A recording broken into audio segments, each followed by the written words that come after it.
സുഹൃത്തുക്കളെ, ഇന്ന് നമ്മൾ സംസാരിക്കുന്നത് തിങ്ക് ആൻഡ് ഗ്രോ റിച്ച് എന്ന പുസ്തകത്തിലെ 7-ാമത്തെ അധ്യായമായ സംഘടിതമായ പ്ലാനിംഗ് അഥവാ ഓർഗനൈസ്ഡ് പ്ലാനിംഗ് എന്ന അധ്യായത്തെക്കുറിച്ചാണ്.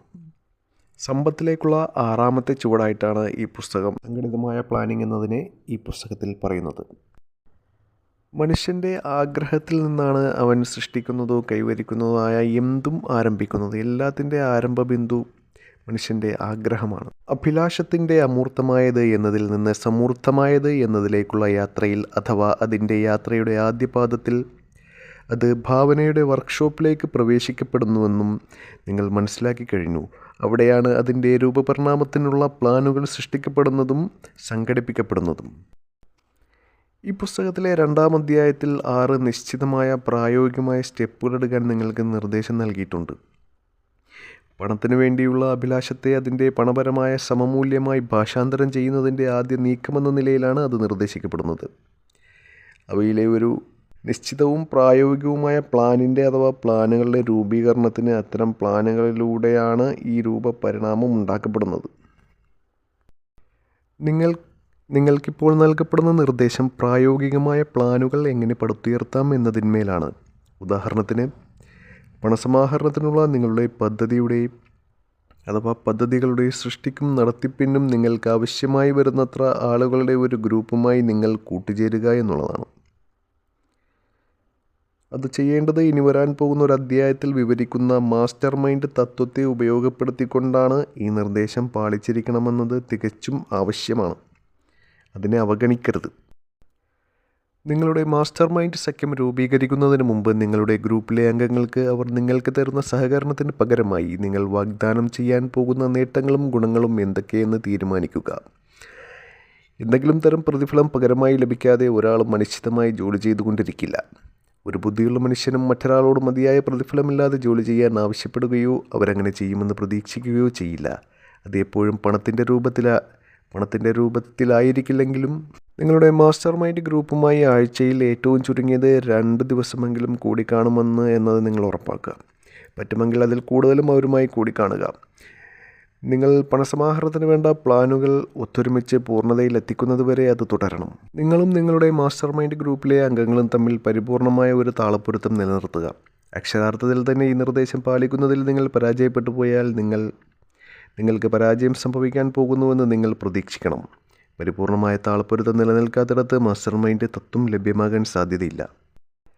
ഈ വസ്തുതകൾ മനസ്സിൽ വെക്കുക. 1. നിങ്ങൾക്ക് വളരെ പ്രധാനമായിട്ടുള്ള ഒരു സംരംഭത്തിൽ നിങ്ങൾ ഏർപ്പെട്ടിരിക്കുകയാണ്. വിജയം ഉറപ്പാക്കാൻ നിങ്ങൾക്ക് പിഴവുകളില്ലാത്ത പ്ലാനുകൾ ആവശ്യമാണ്. 2. നിങ്ങൾക്ക് മറ്റു മനസ്സുകളുടെ അനുഭവപരിചയം, വിദ്യാഭ്യാസം, സ്വാഭാവിക കഴിവുകൾ, ഭാവന എന്നിവയുടെ മെച്ചങ്ങൾ ലഭ്യമാകണം. ഒരു വലിയ സമ്പത്ത് സമാഹരിച്ച ഏതൊരു വ്യക്തിയും പിന്തുടർന്ന രീതിയോട് പൊരുത്തപ്പെടുന്ന ഒന്നാണിത്. നിങ്ങളുടെ ആദ്യ പ്ലാൻ പരാജയപ്പെട്ടാൽ മറ്റൊന്ന് പരീക്ഷിക്കുക. വർക്കാവുന്ന ഒരു പ്ലാൻ കണ്ടെത്തുന്നതുവരെ നിങ്ങളത് തുടരുക. കൃത്യമായും ഇവിടെയാണ് ഭൂരിപക്ഷം പേരും പരാജയത്തെ കണ്ടുമുട്ടുന്നത്. അതായത്, പരാജയപ്പെടുന്ന ഒരു പ്ലാനിനെ പുതിയതുകൊണ്ട് പകരം വയ്ക്കുന്നതിൽ ഉറച്ചു നിൽക്കുകയും വിജയിക്കുന്ന പ്ലാനിലേക്ക് എത്തിച്ചേരുന്നതുവരെ പുതിയ പ്ലാനുകൾ പരീക്ഷിക്കുന്നതിൽ ഉറച്ചു നിൽക്കുകയും ചെയ്യുന്നതിൽ. അതുപോലെ വ്യക്തിപരമായ സേവനങ്ങൾ വിൽക്കാനുള്ള പ്ലാനിങ് ഈ അധ്യായത്തിൽ പറയുന്നുണ്ട്. സമ്പത്ത് സമാഹരിക്കാനായി ഡിസൈൻ ചെയ്യപ്പെടുന്ന ഏത് പദ്ധതിയിലും ബുദ്ധിപരമായ പ്ലാനിങ് വളരെ പ്രധാനമാണ്. അതുപോലെ നേതൃത്വ ഗുണം എങ്ങനെ ഡെവലപ്പ് ചെയ്തെടുക്കാം എന്നുള്ളതിനെ പറ്റിയിട്ട്, അഥവാ ലീഡർഷിപ്പ് ക്വാളിറ്റി എങ്ങനെ ഡെവലപ്പ് ചെയ്തെടുക്കാം എന്നുള്ളതിനെ പറ്റിയിട്ട് ഈ അധ്യായത്തിൽ പറയുന്നുണ്ട്. ബിസിനസ്സിലാണെങ്കിലും രാഷ്ട്രീയത്തിലാണെങ്കിലും ഏതിലാണെങ്കിലും ലീഡർഷിപ്പ് ക്വാളിറ്റി എന്ന് പറയുന്നത് വളരെ പ്രധാനപ്പെട്ട ഒരു ഘടകമാണല്ലോ.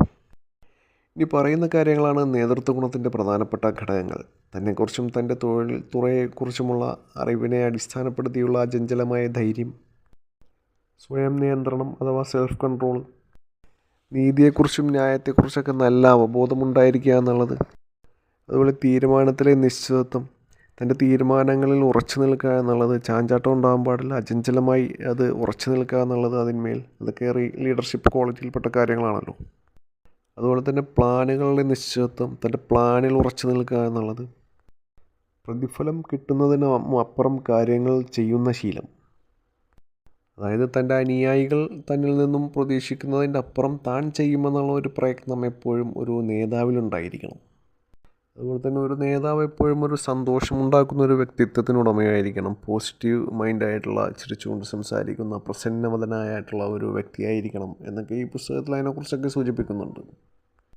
ഒരു വിജയിയായ നേതാവ് എപ്പോഴും തൻ്റെ അനുയായികളോട് അവരുടെ പ്രശ്നങ്ങൾ മനസ്സിലാക്കുക, അതുപോലെ തന്നെ എന്താ പറയുക, അവരോട് സഹാനുഭൂതിയുള്ള ആളായിരിക്കുക, അതുപോലെ തന്നെ വിശദാംശങ്ങളിൽ വൈദഗ്ധ്യമുണ്ടായിരിക്കുക. ഒരു നേതാവിൻ്റെ പദവിയുടെ വിശദാംശങ്ങളിൽ വൈദഗ്ധ്യം വേണമെന്ന് വിജയകരമായ നേതൃത്വം ആവശ്യപ്പെടുന്നു. അതുപോലെ തന്നെ പൂർണ്ണ ഉത്തരവാദിത്തം ഏറ്റെടുക്കാനുള്ള തയ്യാറുണ്ടായിരിക്കുക. അതുപോലെ വിജയികളായ നേതാക്കൾ എപ്പോഴും സഹകരണത്തിൻ്റെ എന്താ പറയുക, സഹകരണ മനോഭാവമുള്ളവരായിരിക്കുക. അങ്ങനെയൊക്കെയുള്ള കാര്യങ്ങളാണ് ഈ പുസ്തകത്തിൽ, ഈ അധ്യായത്തിൽ ഇതിനെക്കുറിച്ച് പറയുന്നത്. ഇത്രയുമാണ് ഈ അധ്യായത്തെക്കുറിച്ച് നമുക്കിന്ന് സംസാരിക്കാനുള്ളത്. അപ്പോൾ എല്ലാവരും ഈ പുസ്തകം വായിക്കുക, ഇതിൽ പറയുന്ന തത്വങ്ങൾ പിന്തുടരുക. അതിലൂടെ നമ്മൾ വീക്കായിട്ടുള്ള കാര്യങ്ങളിൽ ഇമ്പ്രൂവ്മെൻ്റ് ഉണ്ടാക്കിക്കൊണ്ട് നമുക്ക് വിജയത്തിലേക്ക് എത്താൻ വേണ്ടിയിട്ട് സാധിക്കും. ഇത്രയും പറഞ്ഞുകൊണ്ട് ഈ വീഡിയോ ഞാനിവിടെ അവസാനിപ്പിക്കുന്നു.